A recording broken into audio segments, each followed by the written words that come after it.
Hello, I'm Philip Stoten from ScoopTalk. I'm here at Electronica 2016. I'm joined by Hubertus Grobbel and Juergen Thurner to talk about securing IoM and the Internet of Things and security generally. Juergen, perhaps you can start by outlining what you think are the dangers and risks that we now have that we perhaps didn't have 5 or 10 years ago in manufacturing. Yeah. So the dangers and risks that we will be having in the future in manufacturing, when manufacturing becomes smart manufacturing, are more or less the same and even more dramatic than what we saw in our private lives and our personal computers. The problem here is this: when everything gets digital and everything gets connected, then everything is potentially hackable, if you allow that non-English term, okay? But you know what I mean with hackable. So once you're in a system, then you're in, and then you can do all kind of weird stuff in the system. In the past, we had our personal computers, our laptops, then came our smartphones. At the moment, we are talking about 20 billion connected devices. That's 20 billion open doors for a potential hacker. Now in the future, when we get like 100 billion connected other things, like manufacturing machines, then it's 100 billion more open doors. And as soon one is in the system, then he can do whatever he wants. And when you go to the really deep places of the internet, those places where no Google brings you, so you go to the deep web, and then on the bottom of the deep web there is the dark net, and this is where all the bad guys sit. Yeah. And the bad guys, they have meanwhile structures of organized crime, like in drug smuggling or human trafficking or weapons. And with these organized crime structures, they purposely spy on data. They purposely like to do bad things, which makes them richer and you poorer, or even destroy things. Yeah. So it's organized cybercrime. Yeah, and it presents a lot of risk, and actually it's profitable. So they've got the opportunity to invest in it. So there are a couple of things there. There's disruption. There's also risk to IP. There's a whole bunch of areas. How do you even start to manage that security of that data? At first, very interesting to see what is possible with the distributed denial of service attack we have seen on October 21st. Yeah. This kind of armada and big botnet that was formed to destroy things or to destroy a service. And now this was all consumer devices, and the risk is if it's a power plant, if it's a traffic light, it's a medical system, and so on. These kind of devices will be attacks for cybercrime, for cyber warfare in the end. And it's not about having a business case and sending phishing mails or spam mails and so on. And all these devices do have one thing in common: they have an identity. If it's a weak identity, I can copy and clone it. If it's a strong identity, I can rely on it and I can build things on it. And this building things is a topic for Industry 4.0 or 4.0, the fourth wave of industrialization that we're seeing. That means production equipment is getting networked. Yeah. And how do you trust that data that you receive that form a production task or the outcome of a production task shall be transmitted to where and to whom, that these data need to be protected. Yeah. And the basis of this is identity. Yeah. Where does the identity come from? Okay. And how can a company like Swissbit that makes devices, memory devices, hardware, and has software protocols, how do you get involved in that at a system level and specifically at a machine-to-machine level? There's to implement security, and we're talking about security here.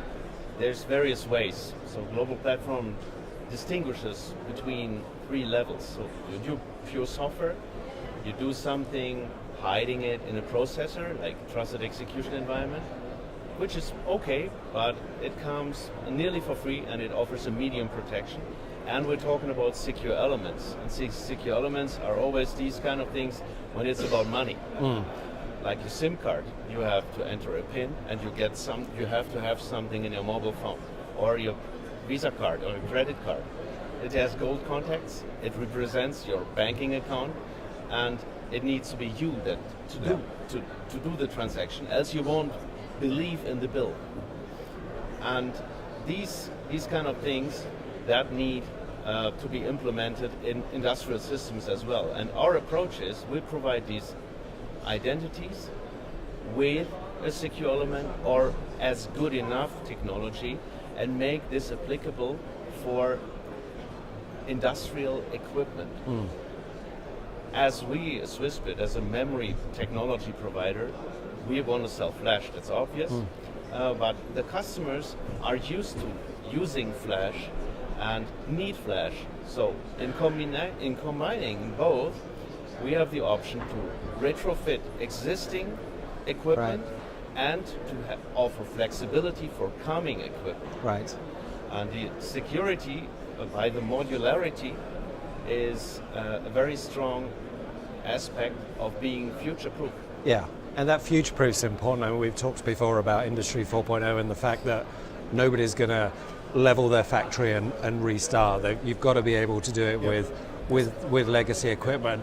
So I'm interested in your view on that, Juergen, but also medium security is not what we want. It's a very, very high level of security, correct? Absolutely. I mean, if somebody says, well, we have a firewall, I mean, that's ridiculous. A firewall doesn't protect you, not at all anymore. Yeah. So what you have to have is a multi-level or a multi-step security approach also to secure your machines.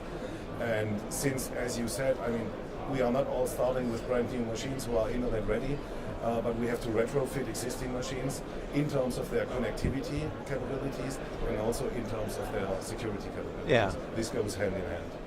We need to retrofit these machines.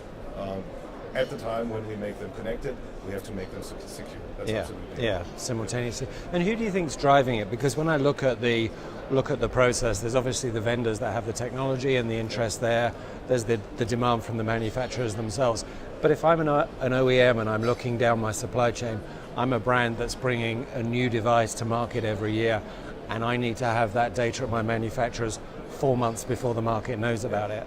I'm really concerned about that. Absolutely, and that could be a competitive advantage. Even a manufacturing company, a service provider, manufacturing can provide that kind of security and that kind of connectivity. That's a competitive advantage because it's value to the OEM customer, just as you said. If an OEM brings out a new product, he wants to be this secure and not disclosed at all. Yeah. And also, I mean, think one step further. If you have a new electronic product that's being manufactured on a machine, I could imagine that sooner or later the machine is not only pick and placing components but also interfering to the board, talking to the board once it's manufactured, with providing the board with any kind of process data for further quality things. Yeah. And the moment the machine talks to the board is part of this connected system. Yeah. So and whenever there is a proprietary software loaded on the board already, that could be in danger as well. So the board becomes part of this connected system, of this interconnected system. Yeah, and when you talk about these billions of devices on IoT, their first handshake is probably going to be in the factory. So last word from you. Where do you see this going in the future, and what are the development plans that you have within this product space? At first, we as Swissbit are aware of the need for industrial storage. We have a long history in embedded devices, and this will be the IoT. Embedded goes IoT, will be the IoT. And our customer base needs to be migrated into this future, and we are the partner to support them. Yeah. In the end, I believe there will be a huge bunch of security or flash memory form factors. We don't know what will come, but we're following that, and we provide the security that is needed to build this Internet of Things on the consumer end for having secure services as well as a production environment to have a secure, reliable production. Yeah, and it has to be everywhere because it's like a supply chain. Wherever there's a weak link, that's where it breaks, that's where people get in. Juergen, Hubertus, thank you so much for your time. Thanks for talking to me. Thank you. Thank you, Philip.